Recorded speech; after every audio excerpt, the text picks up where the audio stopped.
Un chef de rue, toujours insulté, défie le numéro 1 mondial à un concours de cuisine. Bonjour, ici résumé du film. Aujourd'hui, je vais vous expliquer un film de drame culinaire. Hongkongais chinois intitulé Cook Up a Storm. Spoiler à venir, faites attention et prenez soin de vous. Le film est centré sur un célèbre restaurant local appelé le Seven, dans l'avenue Spring à Hong Kong. Le talentueux chef du restaurant, Sky Ko, est spécialisé dans la cuisine du Sud.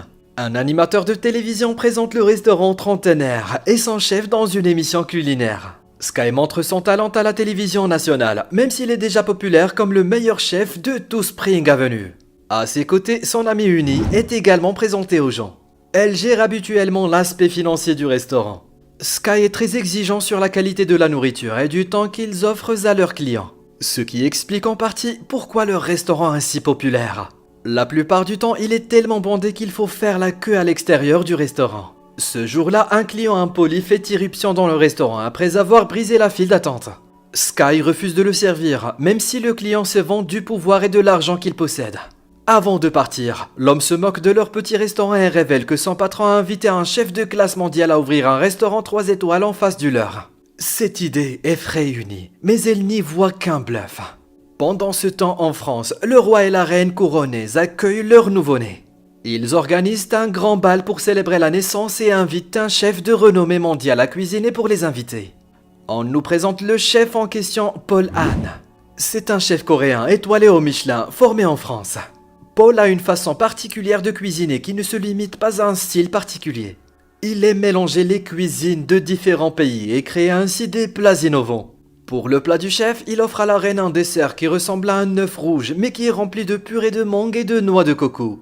Le plat est inspiré de la tradition qui symbolise les œufs rouges, comme une bénédiction pour le nouveau-né. Le délicieux plat et sa signification touchent le cœur des royaux, et ils applaudissent le brillant travail de Paul. Après ce bal réussi, Paul et son assistante Mayo retournent au restaurant où ils travaillent actuellement. Le propriétaire et leurs collègues les accueillent avec des acclamations, les félicitant pour leur succès. Le propriétaire annonce également qu'il a promu Paul au poste de chef exécutif de toute la franchise Art Nouveau. C'est un grand pas pour lui, mais à la surprise générale, il décline l'offre. Paul veut retourner en Asie et poursuivre une ambition plus grande et plus élevée. Mayo et lui ont été invités par un homme d'affaires chinois qui souhaite ouvrir un restaurant 3 étoiles. Le personnel soutient leur décision et leur souhaite un bon départ. De retour à Spring Avenue, l'un des clients réguliers de Sky l'informe que la rumeur concernant la création d'un nouveau restaurant est vraie. La nouvelle est douce amère pour Sky car il souhaite que sa petite colonie se développe. Mais un nouveau restaurant signifierait moins de clients et plus de concurrence. Lorsque Sky avait 10 ans, son père avait l'habitude de le frapper et de l'insulter parce qu'il n'avait aucun talent de cuisinier. Un jour, il a abandonné Sky et a choisi de poursuivre sa carrière culinaire plutôt que d'être un père. Sous prétexte que Sky ne pouvait même pas faire un bol de nouilles décent.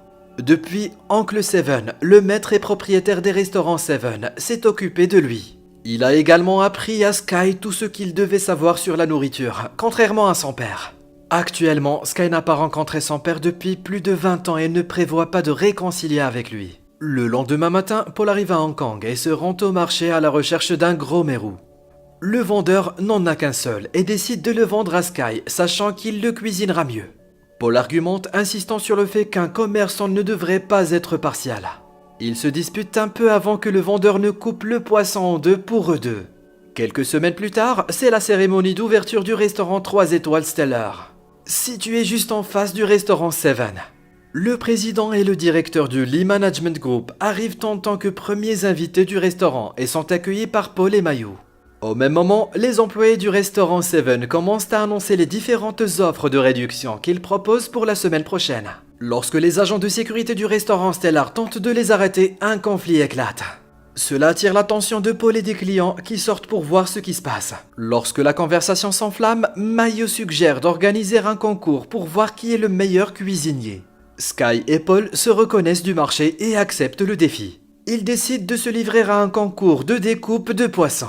Paul commence et enlève habilement toutes les côtes d'un poisson en un rien de temps. Ensuite, Sky prend le même poisson et le découpe en morceaux réguliers en moins d'1 minute. La foule applaudit et même Paul est impressionné.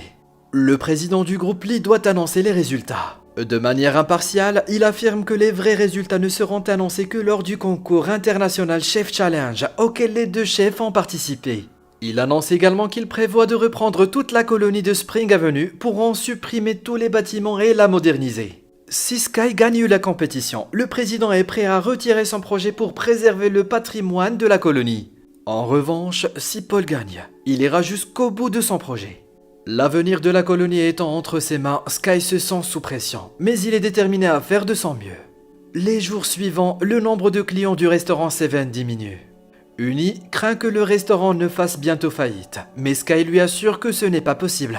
Il lui donne l'exemple des escargots et des escargots de Bourgogne, en affirmant qu'il y aura toujours des gens qui aimaient l'un plus que l'autre. Ils n'ont pas besoin de changer leur nourriture pour être meilleurs que le restaurant Stellar, car il y a toujours des clients qui en préfèrent un. Le lendemain, Sky est déçu lorsqu'il se rend au marché et découvre que le restaurant Stellar a acheté tout le bon poisson. La journée est frustrante pour les employés du restaurant Seven jusqu'à ce qu'ils apprennent que Sky a été sélectionné pour le concours culinaire. Il va bientôt affronter Paul pour être sélectionné pour les demi-finales. Mais il est également annoncé que le vainqueur devra affronter le double vainqueur du concours, Mountain Kao. Sky est choqué de voir que son père a obtenu le succès qu'il souhaitait. Il est maintenant encore plus déterminé à atteindre la finale et se mesurer à lui. Cette nuit-là, l'oncle Seven rentre de son voyage et appelle Sky dans un pub. Excité de le rencontrer après longtemps, Sky court vers l'endroit mais trouve son père avec l'oncle Seven. Ce dernier lui dit carrément qu'il ne croit toujours pas en Sky et qu'il ne regrette pas de l'avoir quitté pour sa carrière. Ces mots sont la chose la plus blessante que Sky ait jamais entendue, mais il cache sa douleur par la colère. Il promet de remporter le concours et de prouver qu'être un bon cuisinier ne nécessite pas d'être une mauvaise personne comme les Mountain. Le jour du duel culinaire, les concurrents ont 90 minutes pour cuisiner un plat de leur choix et le présenter. Sky fait un canard traditionnel au sel tandis que Paul prépare un sorbet au foie gras. Les 90 minutes sont intenses car les deux cuisiniers font preuve d'un grand savoir-faire dans la préparation de leurs plats respectifs. Sky découpe l'intérieur du canard sans aucun effort et le retire efficacement, ce qui laisse le public pantois.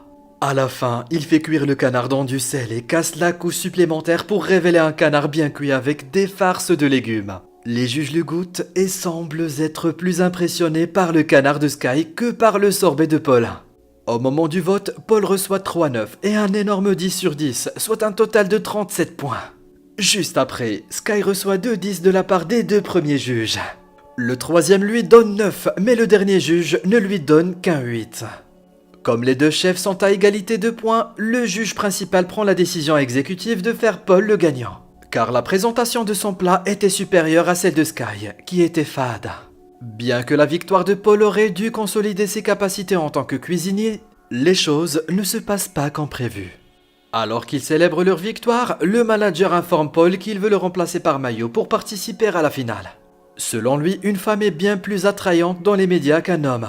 Lorsque Paul tente de défendre sa position de chef de cuisine, Mayo expose qu'il a des difficultés à goûter certaines saveurs comme le salé. Depuis quelques mois, il utilise un cahier contenant toutes ses recettes pour cuisiner et ne peut rien faire tout seul. Mayo révèle également qu'elle n'a jamais voulu se lier d'amitié avec Paul et qu'elle ne sera liée à lui que pour le surpasser en tant que chef. Trahi et blessé, Paul quitte le restaurant en tombe et ne se retourne pas. Cette nuit-là, Sky tombe sur un Paul ivre devant un stade. Ils oublient leur rivalité pendant quelques minutes et partagent leur passé et leurs problèmes. Paul révèle que son père était un grand chef et que son dernier souhait était que Paul devienne comme lui. Sky lui parle également de sa relation avec Mountain. Après la conversation, ils trouvent un respect mutuel l'un pour l'autre. Ils jettent également des bouteilles d'alcool sur la photo de Mountain, sur un panneau publicitaire tout en l'injuriant en coréen. Paul ne veut pas encore abandonner la compétition. Comme il ne peut pas participer en tant que représentant du restaurant Stellar, il décide de participer en tant que chef individuel après avoir démystifié le règlement. Il demande même à Sky de le rejoindre pour les demi-finales. Au même moment, le manager de Stellar se trouve au restaurant Seven pour inciter l'oncle Seven à céder son restaurant au groupe Lee. C'est alors que Paul et Sky apparaissent et annoncent leur partenariat. Paul rappelle également au manager qu'en tant que vainqueur de la compétition, il peut participer au championnat. Pendant les semaines suivantes, Sky et Paul travaillent et s'entraînent ensemble. Ils essaient le style de cuisine de l'autre et parviennent à un terrain d'entente sur la modernisation de la cuisine traditionnelle. La demi-finale du concours culinaire a lieu au Studio City Casino de Macao.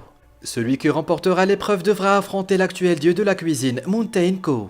La compétition commence et Sky et Paul utilisent leurs deux forces culinaires pour se mesurer à 4 autres grands chefs venus de différentes parties du monde. D'une manière ou d'une autre, le groupe Lee a également fait participer Mayo à la compétition. Elle cuisine très soigneusement pour prouver qu'elle est meilleure que Paul. Elle prépare un plat d'huîtres avec de la mousse congelée que les juges complimentent au départ, mais qu'ils semblent trouver médiocre une fois servi. Pendant ce temps, Paul et Sky créent un tofu mapu déconstruit. Le sens du goût de Sky aide à déterminer la saveur des ingrédients, tandis que la compréhension de l'art culinaire de Paul aide à déterminer les techniques et les processus utilisés. Ensemble, ils créent un plat traditionnel avec un design moderne. Les juges complètent le plat dans le détail et sont très impressionnés par celui-ci. Au final, ils remportent la compétition et atteignent la finale. Alors que tout le monde applaudit, Paul regarde Mayo, qui se tient la tête basse, honteuse de l'avoir trahi et de ne pas avoir pu faire ses preuves. Pour l'épreuve finale, un seul chef peut affronter Mountain. Paul pense qu'en raison de son manque de goût, il n'est pas éligible pour participer. Il sait aussi que le désir de Sky de battre Mountain est très personnel, c'est pourquoi il lui propose d'affronter Mountain en finale. Le lendemain, Sky se retrouve face à face avec son père. Le concours leur demande de cuisiner tout ce qu'ils veulent en 1 heure. Le père et le fils n'échangent pas un mot avant le début de la compétition. Mountain commence immédiatement à cuisiner, mais Sky est distrait par ses pensées. Il se rappelle comment Mountain l'a abandonné et combien les gens du quartier comptent pour lui. Ses pensées submergent Sky et il a du mal à se concentrer. Pour le faire revenir à la raison, Mountain éclabousse le visage de son fils d'eau. Le geste fait revenir Sky et il se met immédiatement à faire de la pâte.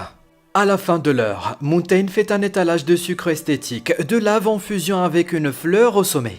En revanche, le plat de Sky est un peu plus simple, mais personnel. Il fait des nouilles comme celles que Mountain faisait il y a des années avant d'abandonner son fils. Les juges goûtent le plat de Mountain et sont impressionnés par celui-ci. Cependant, Sky ne leur tend jamais son plat. Au lieu de cela, il donne le bol de nouilles à Mountain. Mountain le mange et est ému en se rappelant ce que les nouilles représentent. Enfin, il n'a d'autre choix que de reconnaître le talent de son fils dans l'art culinaire. Le gagnant du concours n'est pas clair car les juges n'ont jamais pu goûter les plats. Dans la scène suivante, nous voyons qu'une foule s'est rassemblée devant le restaurant Seven pour célébrer le nouvel an chinois.